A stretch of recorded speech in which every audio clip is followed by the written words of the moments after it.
In the beginning, there was only chaos. The world was formed by a bewildering mass where all things were blending together. This hectic period lasted for many eras. That was when Gaia and other primordial deities began to put order into something that had only known chaos up to that point.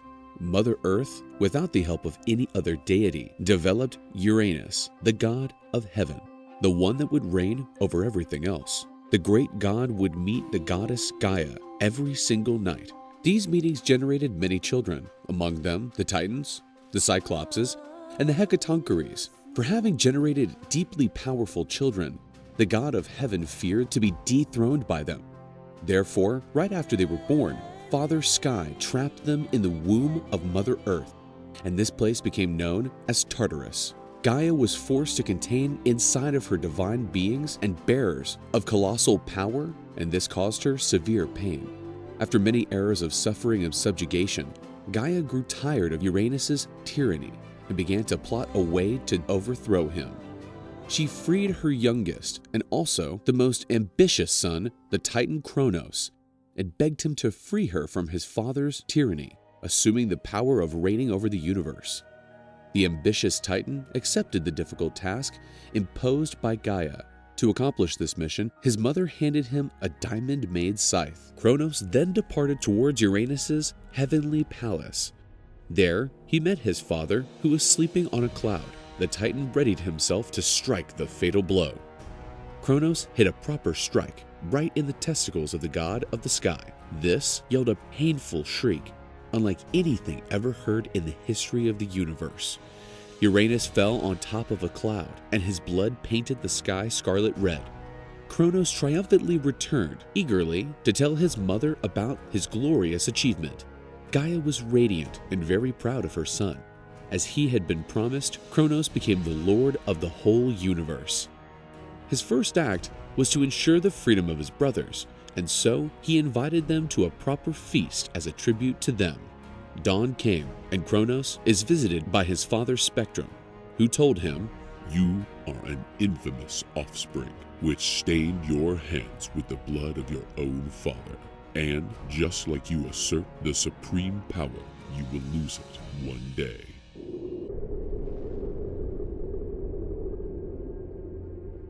After overthrowing the god Uranus from the heavenly throne, the Titan Kronos began his reign as the world's supreme lord.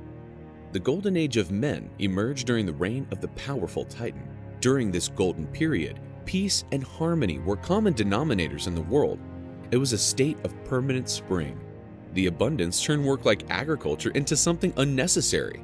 It was a world where the word need was meaningless. However, the life of the gods was not as peaceful as the one of the man. Kronos had become a tyrannical ruler, just like his father had been. The god loved to yell the following expression: "This is how things work in here! I'm the one in charge and no one else!" After marrying her sister, the goddess Rhea, Kronos feared the prophecy of his father, who cursed him, saying that like it happened to him, one of his sons would rise against his sovereignty and take his power. Kronos, at the zenith of his paranoia, started to devour his children as soon as they were born, guaranteeing that none of them would ever dare to defy him. The goddess Rhea was desolated, seeing the tyrannical god devour one child after another. The queen was pregnant again, but this time, she rebelled and made the decision that her son would not be a meal for Kronos. For this reason, Rhea descended to Earth and gave birth to Zeus in a cave on the island of Crete. She left her son to the raising of the nymphs of the forest. Kronos knew that Rhea was pregnant and was waiting for the child's birth to devour him. Rhea locked herself in her chamber and deceitfully yelled as she was struggling with labor pains.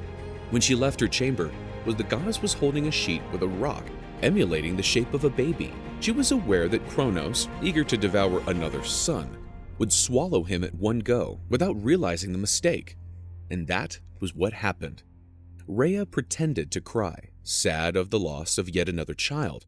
But in truth, she was joyful, crying for having managed to save her own son from such a dreadful fate. Meanwhile, the young Zeus was raised by the nymphs and breastfed by the goat Amalthea. When he got older, Zeus started to be educated by an enchanted eagle, which traveled the world and gave him the news of everything that was happening. When he reached adulthood, Zeus was informed of his true identity and also the terrible fate of his brothers.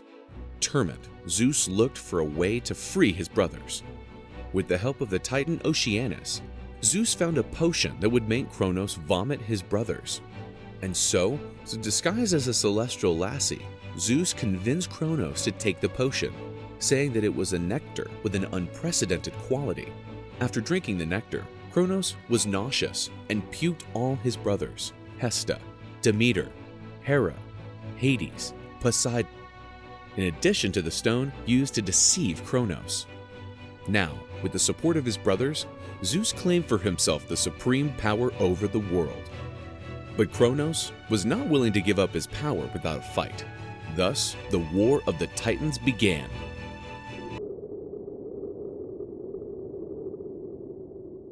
Zeus had usurped the title of supreme god from his father, the Titan Kronos, and freed his brothers from inside the Titan's belly. This betrayal was the fuse for the Titanomachy, also known as the War of the Titans.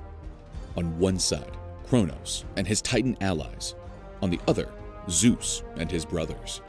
The gods, led by Zeus, had the Mount Olympus as their headquarters, and therefore became known as gods of Olympus, whereas Kronos and the Titans were lodged in the Mount Othries. Kronos' army had a general, the mighty Titan Atlas, who would lead the attacks against the gods of Olympus. Zeus, aware of the power of the Titan army, looked for reinforcements in the Tartarus, where he unleashed the powerful Cyclopses. They, in gratitude, forged incredible weapons for the gods. Zeus was granted his thunder and lightning. Poseidon received a trident capable of causing terrible storms and earthquakes, and Hades got the helmet of terror, which gave him the power of invisibility. The two armies were on a collision course. When they met, the noise was so raucous and it trembled the universe. Earthquakes, volcano eruptions, and typhoons ruled the earth. During the battle, Zeus unleashed his powerful lightning, whereas the Titans threw entire mountains against the gods. The battle between the gods and the Titans was lasting for almost 10 intense years of one-on-one clashes, and the Titans appeared to have an advantage. Zeus decided to unleash the dreaded Hecatoncheires, who were giants with 100 arms and 50 heads. The horrific creatures had a decisive impact on shifting the war. The Titan army panicked and demoralized, ran away. Defeat was inevitable. Zeus, with his powerful lightning, dropped Kronos to his knees. The gods sentenced the Titan Kronos and his allies to a life sentence at the Tartarus and ordered the Hecatoncheires to guard the powerful gates built by Poseidon to hold the Titans. But Zeus was holding a special punishment for the Titan Atlas, who had led the Titanic troops. He was sentenced to sustain the weight of the earth and his back for all eternity. Zeus strengthened himself as the god of gods. However, Gaia, the mother of the fearsome Titans, was angry with the incarceration of her children and plotted a vengeance against Zeus. After the Titans had been defeated by the gods of Olympus, it was time to divide the spoils of war. Zeus was determined to finish the era when the tyrant gods ruled the universe, and so he decided to share some of his power. Zeus, as the supreme god, started to reign over the sky. Poseidon became the lord of the seas, whereas Hades assumed total power over the underworld, also known as the kingdom of the dead. Everyone who fought by his side was properly honored. From that moment onward, the government of the gods of the Olympus over the world and man were put in motion. But after being capable of strengthening this sort of power, the gods will still have to face one last and dreadful challenge. The goddess Gaia, the mother of the Titans, was enraged with the gods of Olympus since they had imprisoned her sons in the Tartarus, and so she plotted a revengeful act against Zeus. The goddess generated the darkest creature of all, the monster Typhon. This powerful being was conceived just with one purpose: to defeat Zeus. The outrageous beast departed to Mount Olympus. The gods of Olympus, spotting the enormous beast, ran away in panic. To avoid being recognized, they disguised themselves as animals and found shelter in Egypt. Their divinity also recognized and revered there. Only Zeus remained to fight Typhon. The clash between them was ferocious. Zeus used his bolts as a weapon, as well as the scythe of Kronos. Nonetheless, during the battle, Zeus is disarmed by Typhon, who used the scythe to tear Zeus's tendons. The powerful god is defeated and injured. Zeus is imprisoned, and his tendons started to be supervised by Echidna, the woman serpent.